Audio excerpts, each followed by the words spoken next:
أعوذ بالله من الشيطان الرجيم بسم الله الرحمن الرحيم السلام عليكم ورحمة الله وبركاته. La paix et réconciliation au Jama qui a namusulu ntendena aldoro aldinge alkumutani ko Mustafa Safa. Hana fata hal konton barin ya controla misilime ya controla tigrinta ya controla. Hal konton commentaire yan ko hanyo honna lo silo kan silo memo siratal mustaqim masluti. Ni dunia en sotanya de manfo alkiyamala. Ne lonna alhaji go dole jan honna ni wala munna ustad bati alhaji bafode jabi atale mo yintiten alhaji bafode atale mote aljanna la atale la mela te sain akumata mun kan mbarngalo akumata bidia leka bidia anata inne nyabo dula nyanje wala hada folo leka alha inna me ha bandula mbarngalo kelu bentolo musulu bentole men malon fa men mo bidiati bidia fa momenti ne ha inna me e ba lon nanon ne bidia fa momenti dino nyi kono la parce que lonna lu bidie majhabo nyino bidie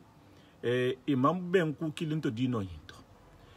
dino en kenya dolu ko le ko rasulullah ha kenya me ahala bar nyame ko fuonya dolu bije ku kendo dolu bije kan wori se tahalani meta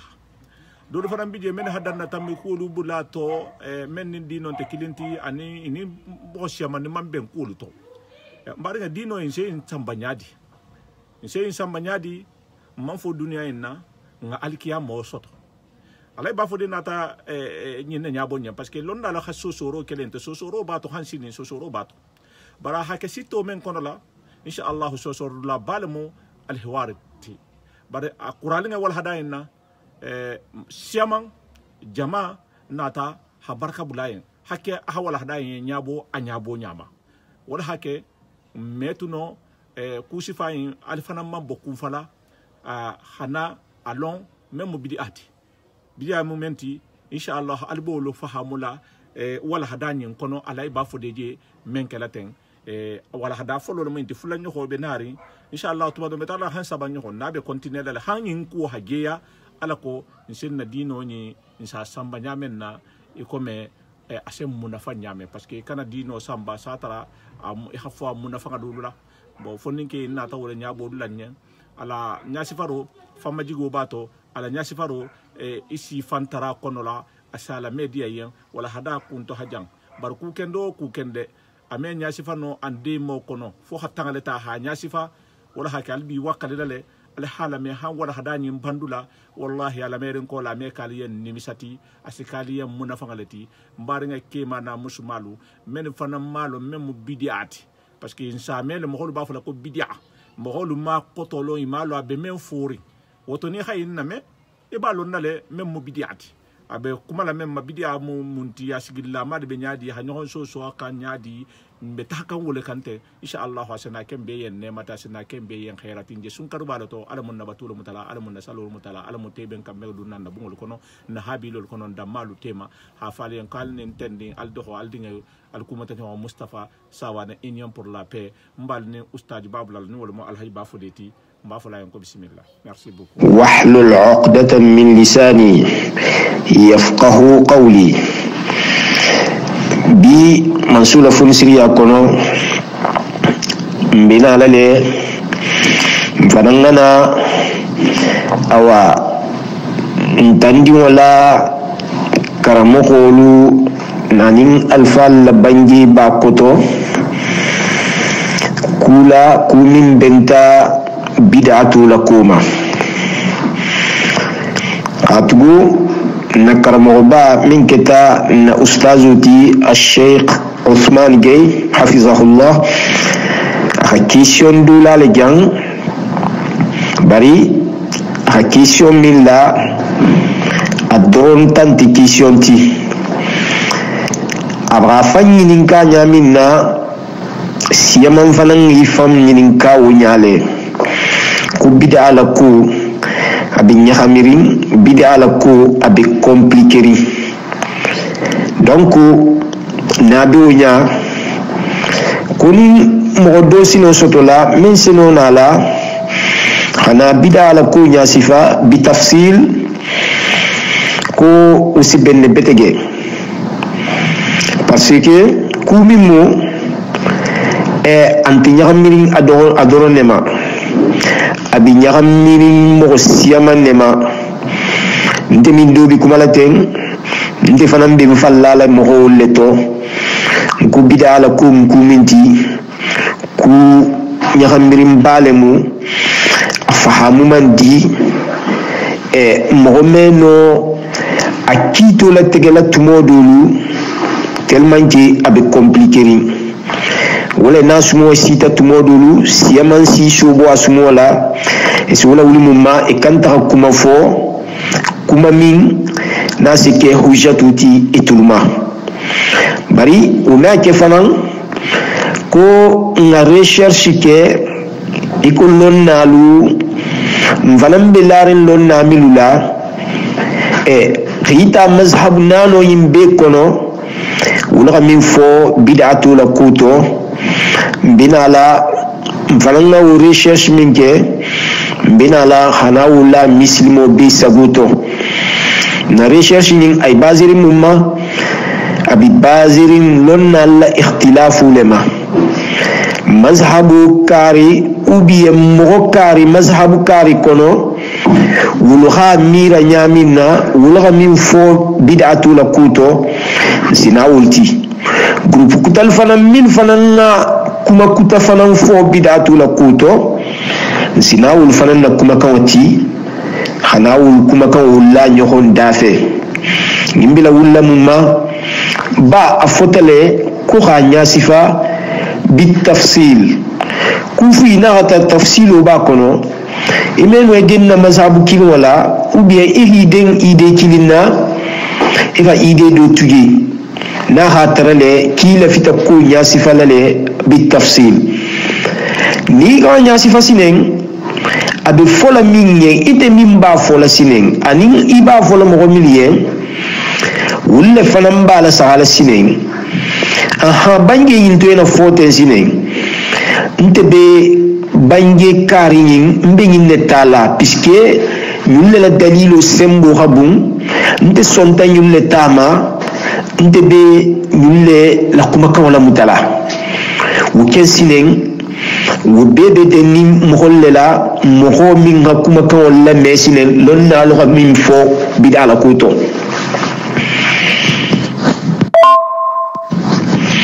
awa ngayin fanan long ngom be majlis o millatain atole ko majlis al hiwar nun abesigrim munkan hakilo fulolu wulgana begana ila ide fo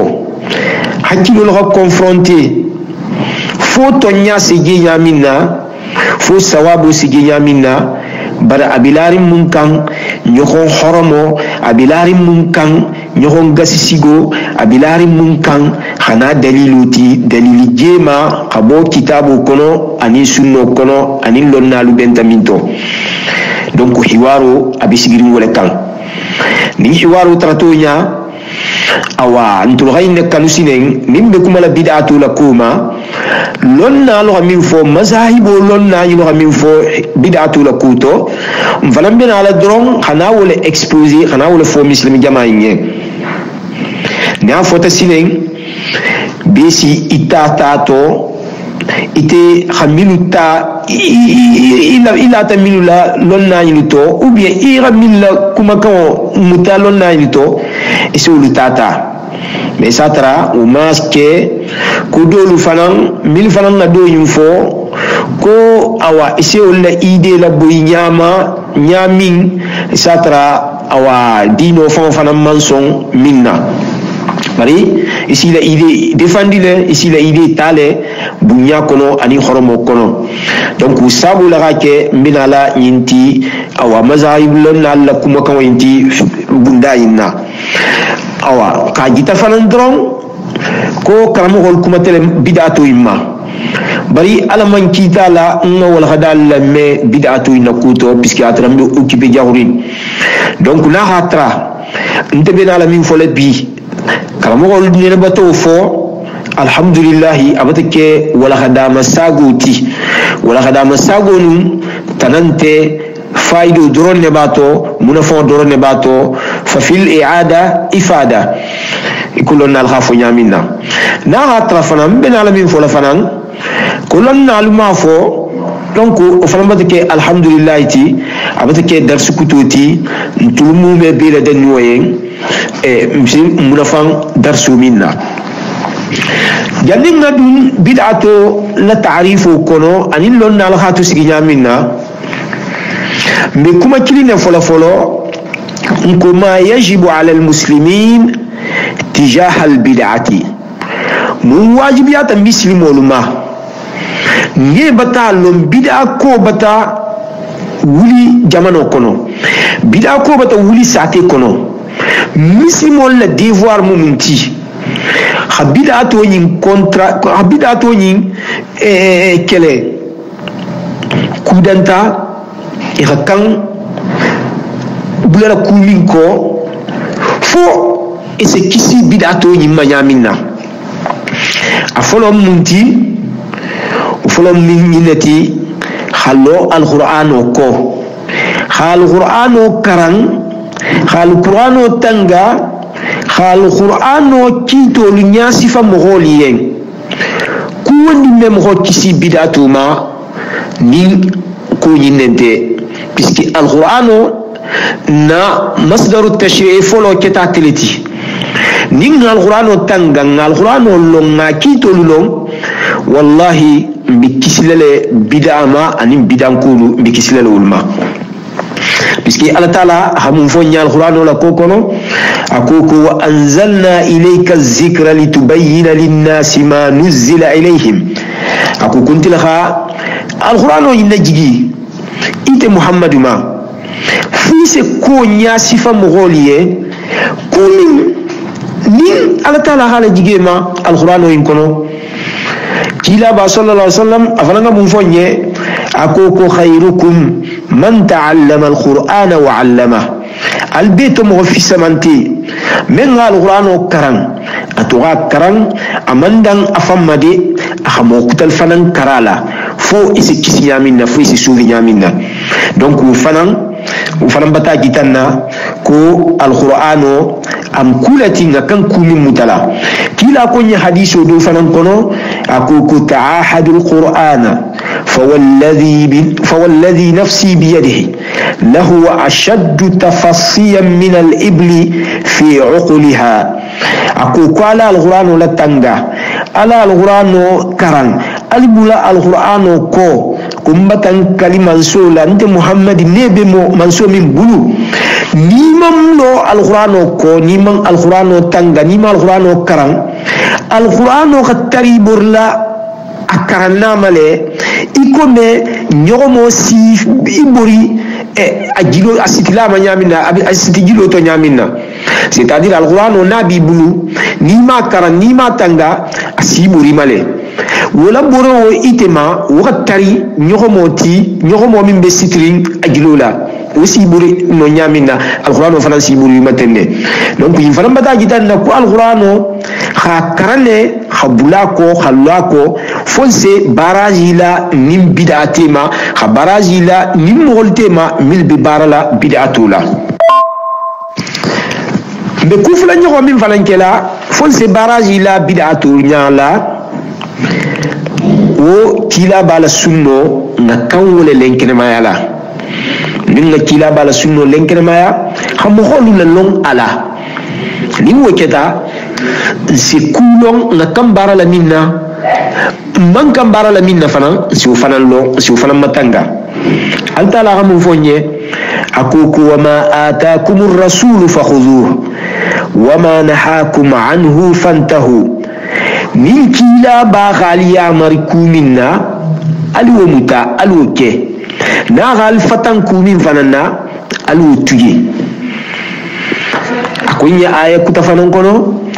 wama kana limu'minin wala mu'minatin idha qada Allahu wa rasuluhu amran an yakuna lahumul khiyaratu min amrihim waman ya'si Allaha wa rasulahu faqad dalla dalalan mubina ako kotuma minna ala taala hakola tige nyaminna kila ba fanan na kola nyaminna muslima musyo muslime ke ani muslime muso woluman ni pouvoir isoto ko shwa kutaka tare bulla ala taala la ko la tegen wo kola ning ala taala ha ko la tege hala kila hala tege hala jaminna ntul muslime to lu shwa wonte nyesine fo ngalo wole ko ngabula wole ko ngam conformer woma anatamullaho kono ako ko min ala taala soso la kila soso wutigo be fililale filo bila membelen kermari awa kilaba akonya hadisa kutafanan kono ako ko naddara Allahu amran sami'a minna hadithan fahafizahu hatta yuballighahu khairah ko ala taala batam mo nyaate ge dala kenya ala batala batam mo la kenya hakke mo nyumati ou bien sino fola doa wala muindi abal taala tarala mo ye mo minga hadisa do me kila ba sallallahu alaihi wasallam aka hadiso nyintanga fo as hadiso inna simo kutama mimman hadiso yillon donc falam bataji tanna ko hadisu londo falamu kulati kumi seke baraziti nim bidatu tema mu falan sen kisi bidatu falamma kana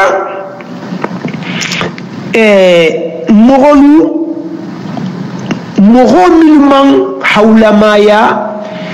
ka ijtihado ke ou bien ka fatwa ke dino kono kana wala fatwa anu ila ijtihado kana so amafiu moho ni londin tabulu londo min si a permis aka fatwa ke ou bien aka ijtihado ke dino to wo mari gola ijtihado na la fatwa dino kono manka mutala ijtihadu fanan nin asita madino yin kono ijtihado ni min man ta dingirato mislimo be sonta ta dingira mimma ngakande nga ijtihadu fanan na fay nim woketa mbata baraji lan nim bidatu tema altala kunye fasalu ahla dhikri in kuntum la ta'lamun londo tigolu mil khalong alwol nyininka kuma nalman kuminge ya long alman kumin long aketa londo woti sine aketa kawa ku wonnindi aketa tarasi ku wonnindi nalma long mil khalong alwo mayninka mil malong alkanol mayninka de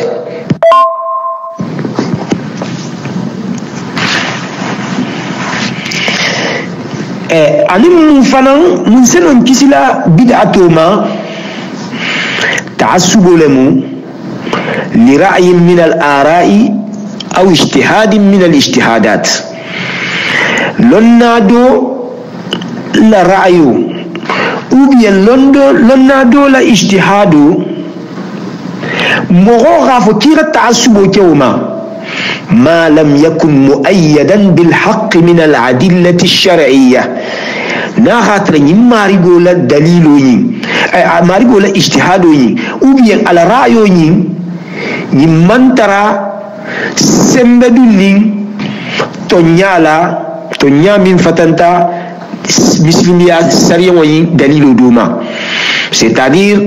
ite be londi la min kanurin isonta londi la mimma i konte be lonna ine konte bulata ine ko wona ta fatwa doti ala ta dalilo doti hal na gatara lonna balemu bari na gatara la dalilo yin dalilan tege ala kuma kawin dalilan tege bi se sembo di ala dalil ala kuma kawma iman kan o mutala nin afotiye lonna kutafana na ta dalilo ti minna dalilo sembo wabu ita inti ihita ila lonna ta inta khala fay ila lonna do inta ta piski dalilo min babul wala sembo wabu donc ta'assubu wo falansi mo bulele bid'atu kolla altala akunye aku man adallu mimman ittaba hawahu bi khairi hudan min Allah comme rojuma mbege mimbe filiri ngasiya mogoti mogomin bulata ne diana koko ku kono kandon tabul kuminna fatan ko to ala taala ma mon falansi kisi bid'atu ma mogo milketa mogo ordinaire ilti c'est-à-dire l'onninte bulla dino in kono ngawli la tom wala fata fatwa la jigila dino londo kono wala kuma kawo nkana son wala kuma kawo ma ngambaza ma mo khoni kete nyaawo nyang e place kete nyaawo nyang e silanta ala nyaawo nyang ni dalil lenta ila kuma kawo kan man kamtala yimmo holu ikita ne kebati nyaawo nyang ikita ala nyasilana nyaawo nyang bari ne ga kuma kawo do fo mimman sabati dalilo kan man kan wo kem mutala nin kuma be ke mi sembo rabun dalila be minna na kan kuma kan wole mutala na kon sonna kuma kan wole fanamma donc wolu musilallati min sen kisi bid'atuma ani mu fanan idéologie afkar anun tayarat fikriya mudilla أو مضللة ملسم إيديولوجي ملسم غول لفلي ملسم غول لسكي لدينو تو وإيديولوجي سفاولو نكالي نباراجي لنين ولتيما ولدولو إساترا إسنا أكما كما دوتي نيغاجي أكما كما كيغاين بري نيغال سها intinya la fuiku fo dino inkele fo dino intinya donc idéologie sifa wulu nga kande nga baraji la wul fananya fo se kisi bidatu masnya minna donc ni wokata e halon mbata kisi dinga mo fanange min be barala bidatu la nga kam mun jela imari go fananna nga kanyi imari go kililale ha kuma nyuma fayen hakili bil ma'ruf halaton fanan kuma min keta munkaroti fo khila sufanan fi qabla sunno ko khifatan fanan bid'atu ma anin amantroro Allah taala kunye wal takun minkum ummatun yad'una ila al khair wa ya'muruna bil ma'ruf wa yanhauna 'anil munkar وأولئك هم المفلحون أكو كفو مغدو غترالتو من تندول غترالتو جمادو غترالتو من سمغول كلي خيروما إخم مغول يا مري كوني مالا إخم مغول فتن كوني كولما ولو كتا غني مغولتي دونك وبيبا تاجتنا كلنا مغوجي من ببدا كوكلا ببارالا نكن ngala li nakane hakuma ni malu foye hakan hasilo jitala fasi ko bula yaminna wobe kala nyaadi to nyaani se foye nyaadi yimbe folele bil wazi bil kalam al hasan wal mau'izati al hasana wal hikma hakuma kanyuma foye hakka wandi ku nyuma foye hikma to kala bara fo asi to nyaaje nyaminna asi bid'atu yimbula nyaminna ala ko ud'u ila sabili rabbika bil hikmati wal mau'izati al hasana kiliro ke imari gola siluma bari be killo kala nyaadi hikmatula anin ka wondi ku nyuma ni hoke ibala wulla mimma isrisato me ni man kuma ku mogoliye iman ko fatan fasi ku mogoliye albi bulala nyogol nale mo trata erere to nyaawo nyang bari ni nata ikumata ye bunyani horomo kan ala erere waswobula bari ni nata kan ikumata ye ala hala dola atifon sala feyaro na jutuma yaje kuminto wallahi kuma ko amabula asafola sinenkawa kibe jutura male ubi be jutura la alfama isatra alsebula nyogonna ame sonne ma fon few ila kuma ko be jawo ja me ala me fon fon few bar ni ha foye ku ha foye doy iko be min toten dalilo bente bulla min ngani nginti alquran ayo be jam kila al hadiso be jam lonna la banje be jam ikholi gitala kuno ko nani bunya kono wallahi kita mo hoti asi sonne ma asadabula asi sunno muta e ko ko ni wo fanam bota ala fanam ni haje mo wala mi bata étape ke amta nela donc ni pouvoir ditele lo nyatongoluma i commence mo rolu e rasembo la bara mo ko nyuluma fon la fo si bid'atu nyimboy bulla yamina puisque na fota ko mo be sembo la barani mo golma abina la kila pagaileti fitino le ina la bunyala anu dino man son fitino ma ku fu fe fitino ma sansan dino ka mtu sule oma na bonya jamano mo golu anya tongolu wulle sino sembo la barala no hako kele habidatu kele isatra amanke fitinati. Donc nanana darsu ma ta'riful bid'ah bid'atu fa minti min bada'a shay'a yabda'uhu bad'an wabtada'ahu idha ansha'ahu wa bada'ahu ko bid'atu ibori minto ko abata fiwo toben khala folo donc bida kumo abidam tari ay borin non neto khafio folo khafio la folo khafio tobe wal bid'u الشيء الذي يكون اولا نيغا مي بدو فيو من فلو فلو بكلا مثالي تنتاما كو فلو يسافول مع البدع الله تعالى قل ما كنت بدعا من الرسل محمد ينفوك كافر وليه كنت منك كيلا فلوتي كيلا دول ناتلنتيا alto be masosola alman somma nte manke kila foloti kila dol tambitelen jalun te binala wal bid'atu al hadath wa mabtudi'a fi ad-din ba'da al ikmal ni game bid'a londo ma fola wule wonya kula folorimo ku wondi ala kuta yata ala folata dino kono dino kamali kola isafu le bid'a قاموس لسان العرب حقوق المبتدع الذي يأتي أمرا على شبح لم يكن بل ابتدأه هو كن يوم مبتدع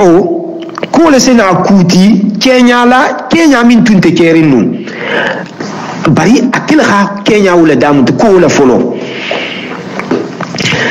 أسفوفنا أبدع وابتدع وتبدع أي أتى ببدعة ينكما كون ينسبو ينبي وكتم منتي أبتنا بدعة توتي ومنه قوله تعالى ورحبانية ابتدعوها ما كتبناها عليهم إلا ابتغاء رضوان الله كريتيانو تمومنا إغكول دندينو كنو يكون مساين إلى دينو ياتونغول كوكو إتولمي مسوتا أنو على تعالى غسيمبو ديلما من ساكي غفوتو إتولخي بانولا خاو كوسي فعلا دينو كونو خاو لا فولو على تعالى ما من نفر ليا إتولما إتولخا على فولو لي وبتكي بدعة تي ولا دينو كونو ego la bara munna ego kenya munna ni mogol regi ga munna ga inke isafle ko nga inkele ibtigha ridwanillah nga inkele fonsi ala taala ala diyo soto nyaminna bidake la be ala kumo muinati ibe inkele munna mba kele la kunsi ala taala ala diyo soto nyaminna wa bad'ahu ay nasabahu ila al bid'ah ni game bad'a iga fi mo dembendiya bid'atula arab kanto wal badi'u المحدث الأجيب كو من بتتك كو من مكاوتا إسافول مكو البديع وأبدعت الشيء أي اخترعته لا على مثال نيغام أبدعت الشيء ولو ينبت في الطبين من مثال لسها إنسا سما مما والبديع على تعالى تغدو لمو بديعتي ومعناه المبدع لإبداعه الأشياء وإحداثه إياه على تعالى تقول لهم بديعتي منا بسكي أتلغى فيول لا فولو أتلغي لا كوتا يا خاطر إتون تكيرين تمومنا استلاحه ما فولا تفسيره تعريف السياية مقول ستتا من التفسير تعريفه خا على بنيا توسعته كاتو هم أدنت كو بيتو kuwandi nagatara atumman kenun kila jamano wala dun bid'atu kono dol fanan wala hatta diyo ke iha a préciser ku kari lemu wala mu bid'atu ti to wala te bid'atu ti donc sabula sino la fola nimbe bid'atu la ta'rifu kela si mogol to talale groupe fulala اتجاهين الاتجاه الأول ولو أطلق أصحاب الاتجاه الأول البدعة على كل حادث لم يوجد في الكتاب والسنة سواء أكان في العبادات عن العادات وسواء أكان مذموما أو غير مذموم اتجاه فلو جروب فلو wolko groupe fololu wolu ka bid'ato e khafo ko belema ku wondi na mantara kitabu kono amantara sunno kono e khafo lo ma ko be mu bid'atu leti ku wondi na mantara kitabu kono amantara sunno kono wol ko be ke bid'atu leti atarata sinen ko yin abe dino bato bundale la nyinini abe lalo le bundale la nyinini e ko bela dun bid'atu konole dino bunda bato bunda lado bunda e ha bela dun dino kono puisque tul kole ko ku wondi nante kitabu kono de sunno kono won bid'atu leti ko yisine aketa kuti ko min be berurin ubi aketa kuti ko min man beru e ha yifana bela dunne bid'atu kono يكو ومن القائلين بهذا الإمام الشافعي ومن أتباعه العز بن عبد السلام والنووي وأبو شامة ومن المالكية الخرافي والزرقاني ومن الحنفية ابن عابدين ومن الحنابلة ابن الجوزي ومن الظاهرية ابن حزم لن نعيلو min togoy madaninten min kole ko be ko wandi na mantara dino kono kitabo kono mantara sunno kono ko atrata bato bundale la ubi atrata lado bundale la ubi aketa kulati kumin be begurin ubi amanke ku begruwati nin be mu bidatu leti jolo fo imam shafi'i be leto anin mo min bulata ko iko izbun abdussalam anin nawawi anin abu shama maliki yangolu to al-kharafi anin zurqani wulu fanan dole to hanafi yangolu to ibnu abidin dole to hanbali yangolu to ibnu al-jawzi dole to zahiri yangolu to ibnu hazm dole to awa wulu mogoseno wala ta'rifu ni be wala ta'rifu kala bid'atu la عز بن عبد السلام تعريفه منك مغول سيبلك ولا جروب ينكورا يلا تعريفه كتولتي والكو البدعة فعل ما لم يعهد في عهد رسول الله صلى الله عليه وسلم كيغا كوكي كومن تمن لون كيلا جمالو كونو ولا تعريفه كتولتي وهي منقسمة إلى بدعة واجبة وبدعة محرمة وبدعة مندوبة وبدعة مكروهة وبدعة مباحة donc groupe yinu ñuna ta bid'atu to sigi sine sigi lulu ba dino al ahkam al khamsa ngawlon ne dino kono dino citi لولو ولمنتي الفرض أو الواجب وكل موتي نمي ناكي إسي براجو سوتو بيسكي أخكان نخاكي أكي مواجب ولتي نيغا كي إسي براجو سوتو نيغا توجي إسي يخانكاتو سوتو فرض ولموتي إسافا مواجب حكم فلان يغو منتي الاستحباب أو الندب من مكانتا وكذا كولتي dinora mohoto sukuru makira ke bari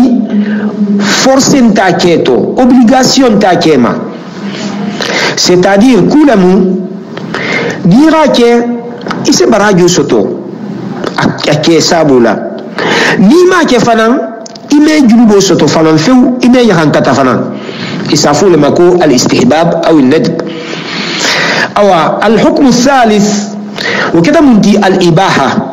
فيهم خلدها وكده فنتي بارا وبارا أكلا لا يصاب فاعله ولا يعثم تاركه بارا وبارا أكلا ما براجي سوتو نيغا كي إما براجي سوتو نيغا تجي إما جنوبي سوتو ولا مو إباحة توتي أصدقائي نيغا منتي الكراهة كومين بكوني ما يطلب في الشرع تركه من خير إلزام كومين كي بنيني مغلا كومين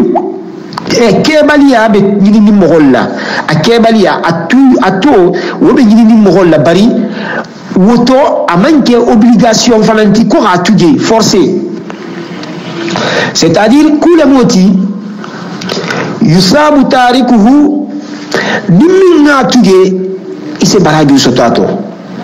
wala ya'thim fa'iluhu numinga ke fana ime junubi soto ato wala mu karahatuti alulu nyago wo munti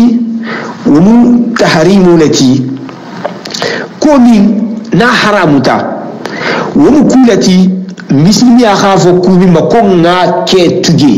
konga sobala c'est-à-dire ni rake ibe jahankato le sotola ni ra tuje ibe baraju le sotola wala mutahrimoti donc al ahkam al khamsa dino kono iko usulun al ghato signamina atil muinti awa mogonyilu kuranyilu groupe nyilu min gha bid'ato ngana min la ta'rifo fa bid'ato tote yulu fananga bid'ato to sigi tenne e koko al bid'atu al wajiba wo bege bid'ato do bege wo wajibu lati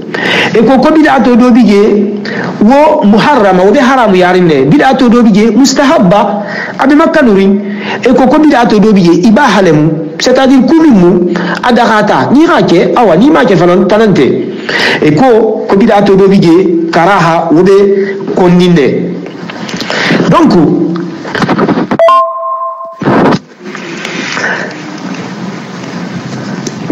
al bid'a al wajiba bid'ato min wajiboti yimmo la ta'rifo e ko par exemple al ishtighal bi ilm an-nahw londo karawo ko mu bid'ato lati bid'ato min kita wajiboti puisque Allah ta'ala la al-Qur'ano anin kila la hadiso wasifahamu nahw londo inela mugondi man nahawlon do yillon ala qur'ano fasaru fahamu asigoleyale ama kila la sunno fahamu asigoleyale ama e ko ko longonu kila la hadiso anin alqur'ano longo wajibo lati nahawlon do batake kuti be hata jirin kumima fonse sariyo nyimna kanta nyaminna wama la yatimmu alwajibu illa bihi fahuwa wajibun kuwondi ni wajibo me timma foko nyinna awko fanam batake wajibuti usabo le hake e koko albid'atul wajiba ki ko me nahaw karawo sifa par exemple wum bid'atu wajibalati inata bid'atu do fananti البدعة المحرمة بدعة من حرام يتفو ومنتي ويكون مذاهب دون بيجي مذاهب من لون يكون القدرية أنين الجبرية أنين المرجئة أنين الخوارج يلبهم كورا التي nilu falsafato kuran dole mun fananti bari itolla falsafato denta mumma fo am gol la sikke la dino to kuma kumin kito be lonni dino kono lonnal be ben tamim na etul hol soso nim kura nyilu la ko ci tawlati al qadariyya wal ko ala taala ni mo be hakan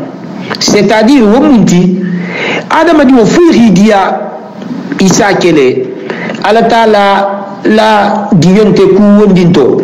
ni taga minke wodiati tele e hake ala taala ni yawonto o kolla wala iyaz billah qadariyya wala idemu walati c'est-à-dire ira ku wondinke i téléphone ha nyini qadariyya mo hol talemoti jabriyya to wonta contraire le mu won ko adama di wo ko shuwante adama di woye non te adama di woye ko ala taala la ko beke nin adama di wo rifanje kuminto ala taala la nyini wala muti ni raje ibe de lo minna ite makunte ala taala la khibula ala taala la hala nyini kise de lo kira de lo min donc mo mi condamné wala ni raje no ke ala taala la kitita la kira je no ke ni ku wondi ta kita kukuru wati wala ni base wala ni no nga kukuru wake ni gayin ka mun nebe ngela ala taala la hala nyini ko ngake al jabriyya mo gol wala idée le muti wala idéologie le muti murji'ato wal ko la tadurru ma al iman ma'siyah kama la yanfa'u ma al kufri ta'a ko nimmo gol iman yata ala taala ma ira kuti yaru ira ala kuta ko ke nyaawu nyang woni la di mane yatinya ni kafir ya ta fanan ira ala taala kawla batu nyaawu nyang kafir ya kola amena fafuila c'est-à-dire ulko kumo na kan kala fole la ilaha illallah muhammad rasulullah kum meno fola ma ko kafiru lemu aga barakulu ke nyaawu nyang meno fola ma kafiru lemu murji'atu wala idée le moti awa ñim groupe lonnalu ko groupe sufañilu mo ko xadi groupe sufañinto wo keta bid'atu lati min bi haramu yarin inata misaloti al bid'a al manduba bid'atu min be kanuri wo munti par exemple ha école kuto ñilo école ba atonya min naten ha madrasa to no alhaalo min tunte kerin folo kotoma kila jamano wul tunte je pol la sate ko par exemple nin ko be bor la sayin ikana ha pol la je kila jamano wul tunte je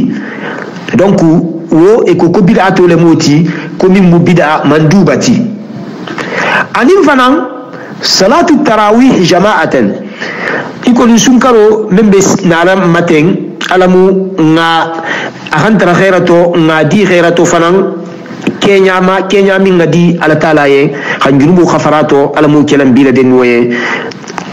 donc eko ko salatu tarawih jama'atan fil masjidi bi imam wahid eko ko fanan bid'atu lati bar bid'atu mimu manduba bid'atu makkaluru walemu ina tafanan eko al bid'atul makruha bid'atu min be abe konni wo mundi iko mesayin jami'o kono la Kenya ala halalla iko kila jamano al halu mil tunteje zakhrafatul masajid ani fanan al qur'ano fanan khanjigi wala al qur'ano ma al halanto min tunteje foloto iko kol mu bid'atu lati makruha c'est-à-dire mira tuje wala khafiseye ise barajosto bar mira ke fanan ime julbi fanan sotato wo sufa bolu ekol male ko bid'a makruha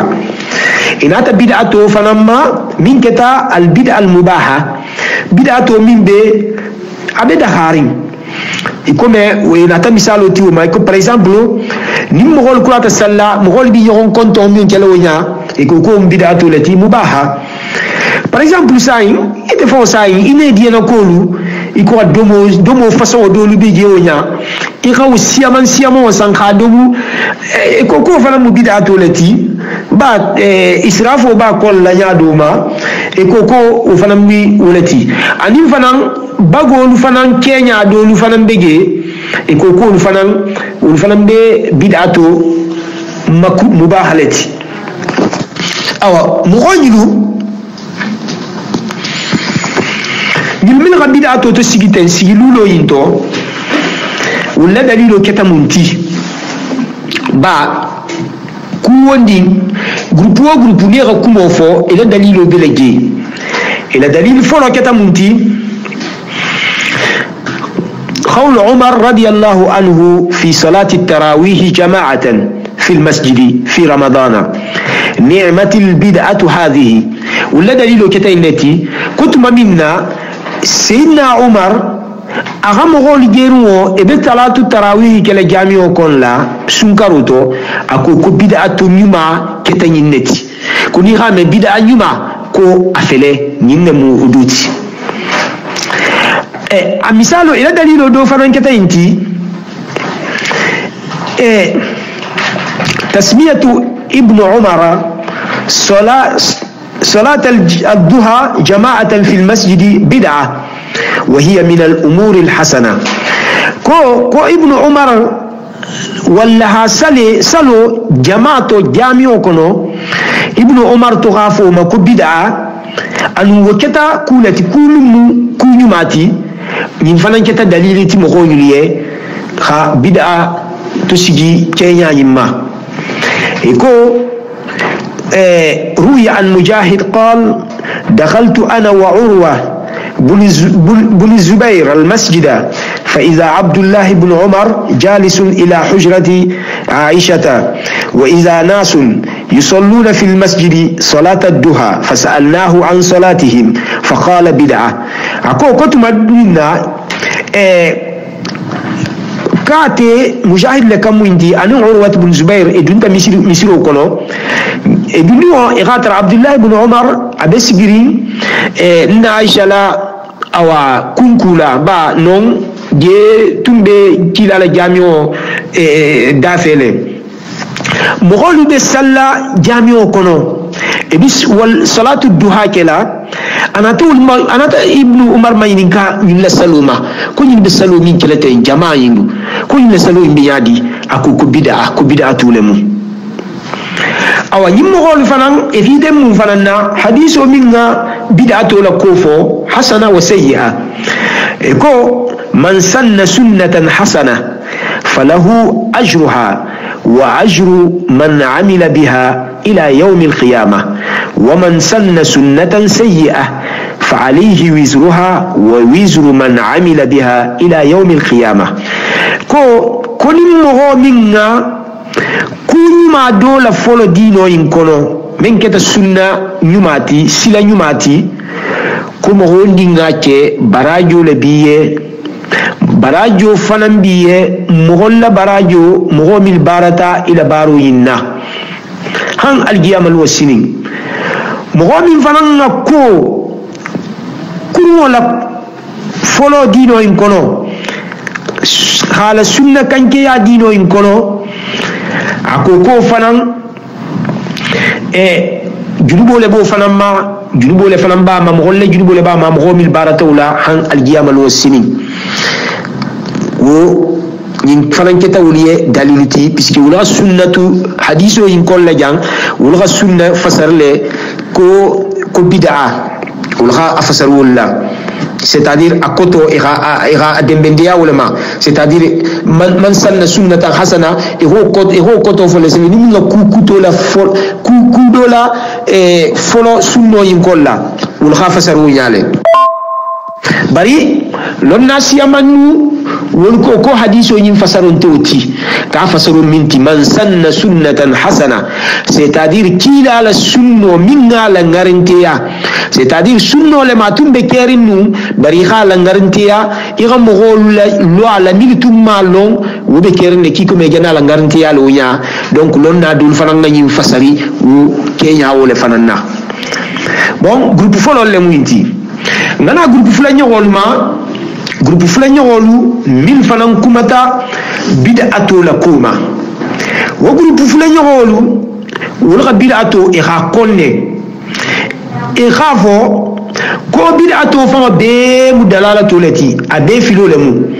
bid'ato yin aketa bato bundale la sinemba aketa lado bundale la sinemba nimbe mu filbaranto yalati madama ninkum dalil man sotala fil kitabi was sunna saibul fanamman barala wobatake bid'ato ti ngakanne ngo kembulka groupe fulan yogolu wulu ولا تعريف كتا بدعتي ويالي. ومن القائلين بهذا الإمام مالك والشاطبي والطرطوشي. ومن الحنفية الإمام الشمني والعيني. ومن الشافعية البيهقي وابن حجر العسقلاني وابن حجر الحيثمي. ومن الحنابلة ابن رجب وابن تيمية. awa groupe min fon ha fo ko bid'ato fon aketa lado ti aketa dinoti ku wondi na hatra man trakerin kotoma dino in kono womu bid'ato leti wo groupe wolu jolgo fo imam malik buleto imam shatibi anin tortushi minu malik la mogol le muniti minu wolle muti imam mazhab abu hanifa fanan min gofo al imam ash-shumuni anun al-aini shafi'i mogol fanan bayhaqi anun ibn hajar al-asqalani anun ibn hajar al-haythami aw hanabila tul fanan ibn rajab anun ibn taymiya wulu fanan kuma kawin fo eko wala ta'rifo to sigita la sigifula ta'rifu folo شاطبي لا تعريف لموتي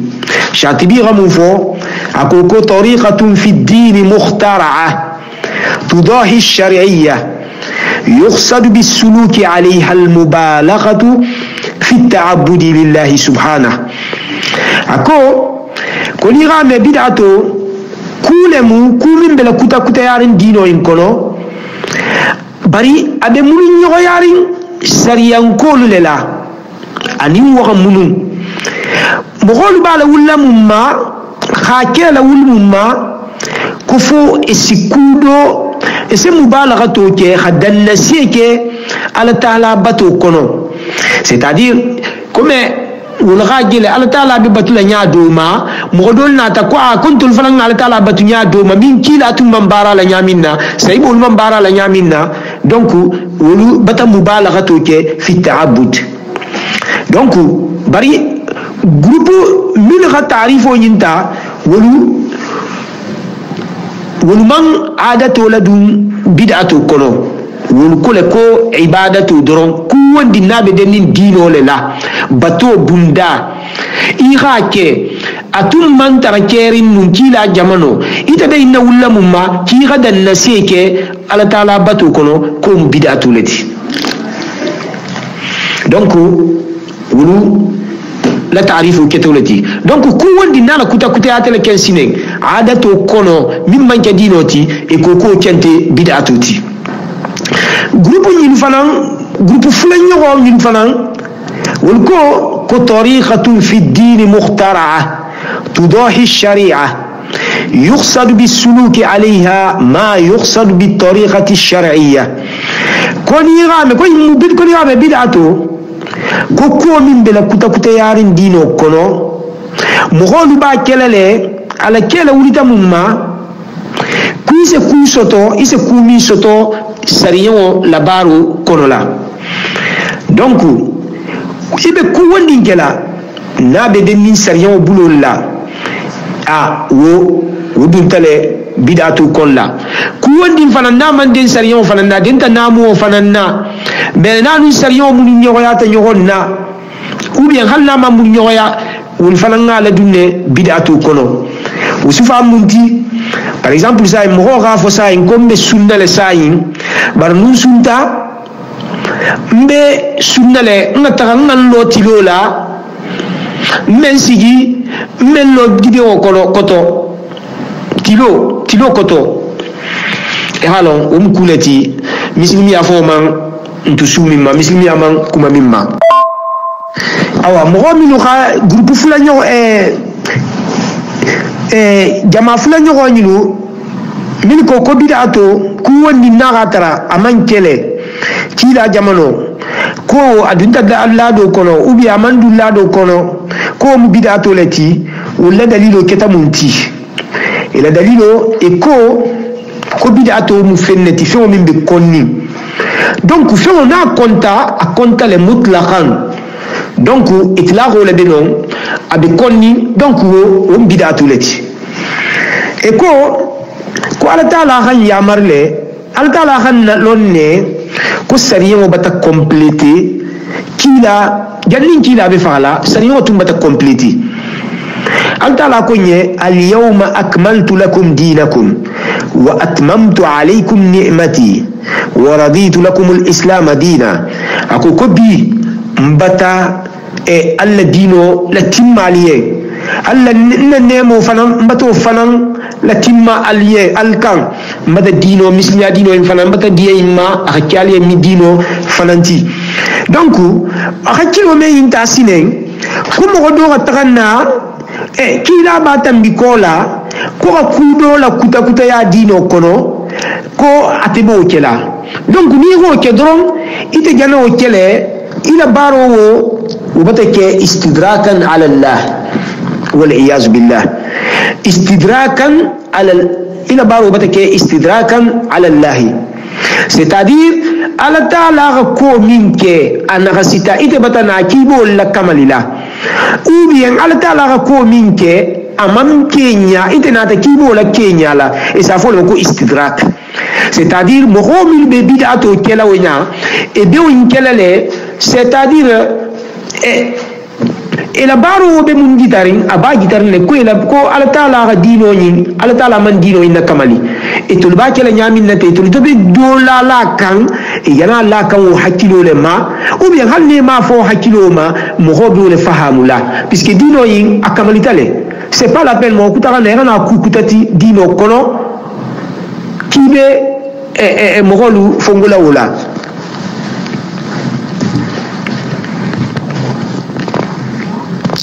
et le dalilo keta infananti alquran ayo mimbe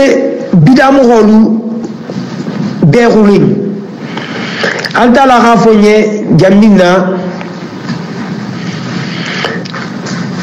ayo do kono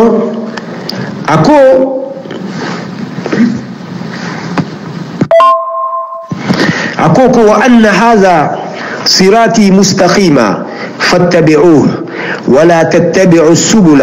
فتفرق بكم عن سبيله اكو كنا سلتين ولا بيتين من لا اليه او البلاكو نالبلاتاكو ولا خدالله الكنبلا سيلكو دي الكنبلا سيلولكو سيلو من سي الله جنجنجلا الخ بو الله تعالى لا سيلو كان الله ke film barantolti donc o bata gitanna ko kuwondi na hatrale antenna alqur'ano in kono antikila la hadiso kono dino ma fa wala mankan ko kela puisque nunga ke ngenna bid'atu lati wonum bi konnine kila fanan ala hadiso do kono aka bid'atu konneno ako ko fa alaykum bi sunnati وسنة الخلفاء الراشدين المهديين تمسكوا بها وعدوا عليها بالنواجذ وإياكم ومحدثات الأمور فإن كل محدثة بدعة وكل بدعة ضلالة كو ألنا السنة متى الخلفاء الراشدين ملكة موكندر والتي ألولا السنة فنم متى على متى الغامة جن alghalini wal diga kan c'est-à-dire algha mutal kana buladi ako kumbata al tom fana mbata al fatan kula kutolula dino kono puisque kula kuta bid'atu lati bid'atu fana bemu filo lati donc o fana mbata gita ko bid'atu e al halo yimma akulemu kunimbe khonni nakan nan su wala awa kila ala sayyibul fanan sallallahu alaihi wasallam wal fanan rakulu gitanna bid'atu la koto kha kon e xewo fanan kila daliloti e ko ينفنان مجاهد لها حديث يمتا أكوكو دخلت مع عبد الله بن عمر مسجدا وقد أذن فيه ونحن نريد أن نصلي فيه فثوب المؤذن فخرج عبد الله بن عمر من المسجد وقال اخرج بنا من عند هذا المبتدع ولم يصل فيه أكو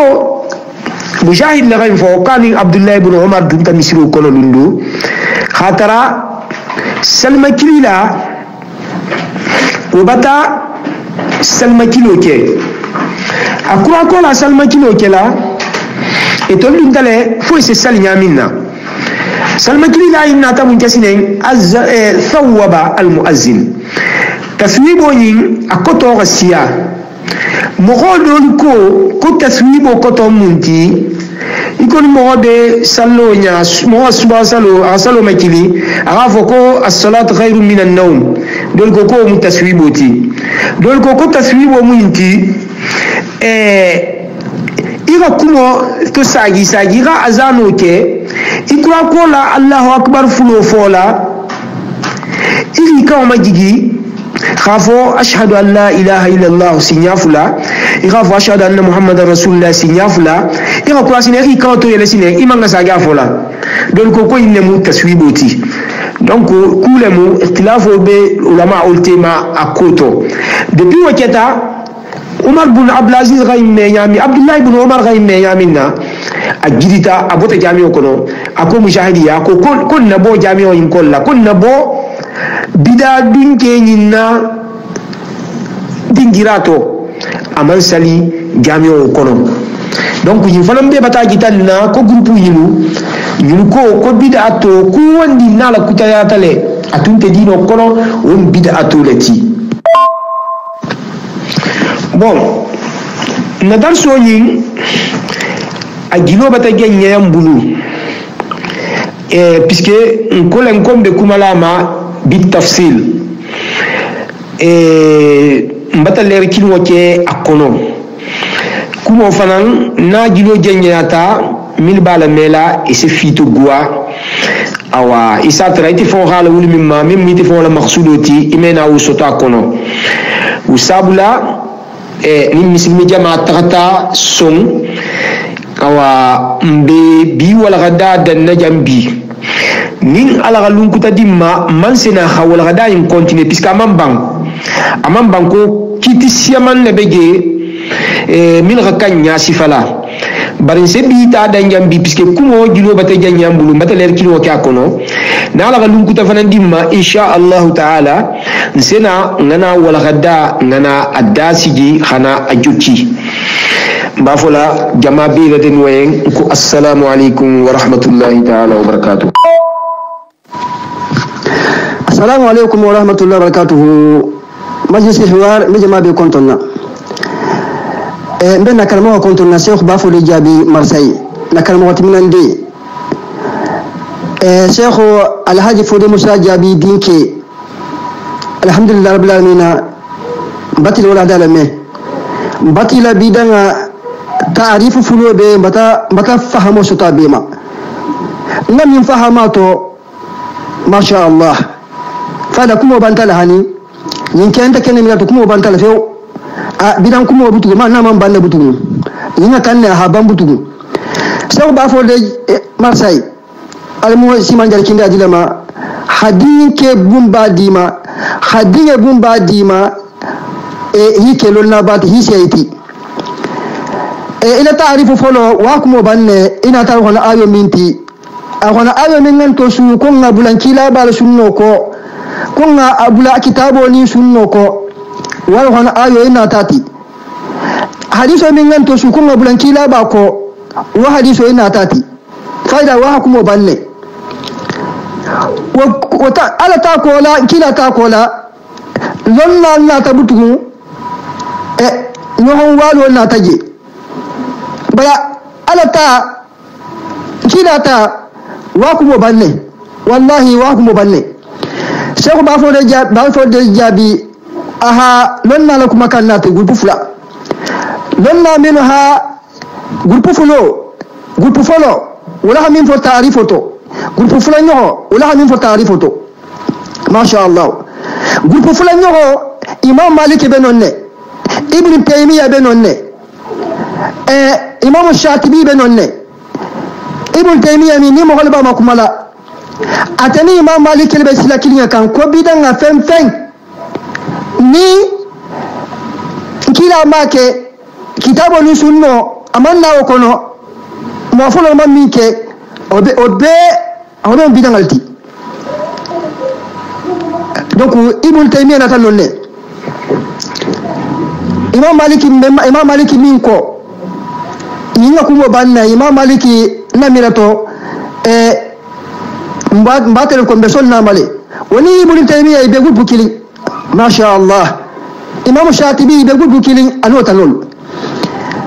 gudbu flanno wala moti mais ala da gudbu folo min kan imam shafi'i be min kono imam nawawi min kono anota lol inata mislimiya kito minti kito lulu mislimiya kiti lulu mimmo wajiboti mimmo mustahaboti wajibo ni hake isbrajo sto ni make isa ginibo soto farulo le moti mustahabo mi faida sunno le mustahaboti mustahabo sunno le mu ni hake isbrajo sto ni make ime ginibo soto mubahu mimmo lahari ihake brajil tiye imake ginmul tiye ani mimbe konni ni hatu ye se barajo soto ni hake ime ginmul soto ani mimbe haramuri ni hake se ginmul soto ni hatu ye se barajo soto mbariyelu mubahu grupu fololu imam Shafi'i grupu lu ko madrasa ko be nyaminna bagi yimal be nyaminna domo yima be nyaminna mbari ni hasa insente bilanti dino kono imbe mo kulati ko min da hata khakarambo dema halondo dema ni hasa woni avion lu radio lu mobile lu wol be mo bahato lati ni hake ni ha mobile san barajinte ni hatuje nirmunte meni hata ihake albaturangati ihake hajarangati emol hajo jarala isa barajo soto iko ni havionta ni ma avionta nirmunti ma ni hata barajintiye meni kengata itata heradula itata makka isa barajo soto wala awa ima grupu fololu wala ha mubahato minnati fada ni hasaha insente dino concerneli dino dema refenyale mu di usai ba fo na taminti ko ko bidanga fem nanata nala folota misimi kama linkola obo bidanga leti donc mbe bata no butugu kumbo bantala hani wallahi yimbe kene ayarinne mam bidan fusi jijang mimbe keta bato kono o se mandaha imam malik al benonne imam Shafi'i be benonne fina ta mubahato minti mi ha min falam bula mubahato dingira karambungolu bagi yimalu domo yimalu be halul ne wo wonte tanati ni ha domo yima ke salamu imam domo yima ke salamu ni ha bagi yima bula salamu imam bagi yima bula salamu wala donc alhamdulillah rabbil alamin deke mala sewa khafo dino en kamal tale wo ba alabato le nyini min ha namo bulato ani alabato min ko namo ni alabato abe donc min nata ko namo on ta kono bari dan tambo ko le beno ni hala saha imam malikilu ibn taymiya wal ben gurbu kili khafo alabato fen naba alabato yinini mimman folo misimiya yinto oben bidangalti kumo bantale alhamdulillah mbal sewa kende ke sore ba folo almi sarala deke wallahi deke batason iya to gurbu fulo min beti folo nin fula nyoho ya hasa ibe ku kili alabato dingira iman si jede imam Shafi'i man tuse alabato la imam maliki man tuse ala silan mubahato din jira ifatan kan nonne wala ke hamada sa ko bulato ni ha sa avion ko fa bebe nonne ara do ko bebe nonne mubahato din jira me wakilin ta dino kono dino de ma rufengelimu alhamdulillah nka hamin fahamato masha Allah wala hada ben tale be halon nan sobo bidangala alabato kono nan sobo bidangala fangala imam maliki be din jira to nonne iko na tala hadiso alkuma kan minti khaba ko bidanga be mu filoleti halmo hol haje ko ni minga bidangala folo dino to ina tafo mislimi ako ina tafo ko bilanyi malamu ki bata info ko kila bata kila jamfa donc alhamdulillah rabbil alamin iya bidangala folo ibata ala kopi ibata ko kala ko dino man kamali donc alhamdulillah rabbil alamin bata fahamu ma basoto na kuma kan min ninga ke sahoma wallahi kuma kan bata sembenteya alabato dingirala parce que ni imam maliki ani ibn taymiya lo tonolu o be mo posto mi kilemento de fandanga tahannone imam safai fa abe ku kili alabato dingira imam tu senonda imam fo komo ha alabato do kede ni mo bidangati mais mubahato dingiralu kumin be dahari madrasa kolu tahari wala hawala bulato anoni ha sa to nyalamu wala mo dino de malati donc alhamdulillah bil alamin awa alamu fahmu wa dilamma be ustay bafo de kontonna alamu siman jal kinda dilama hammo gullo banjal ma be jarala donc ha jama be kontal mu fahmu wa dilam be ma assalamu alaikum wa rahmatullahi wa barakatuh alhamdulillah rabbil alamin wa alaikum salam mbargalu ntandina mo aldoho aldinga alkumtanyo Mustafa Sawane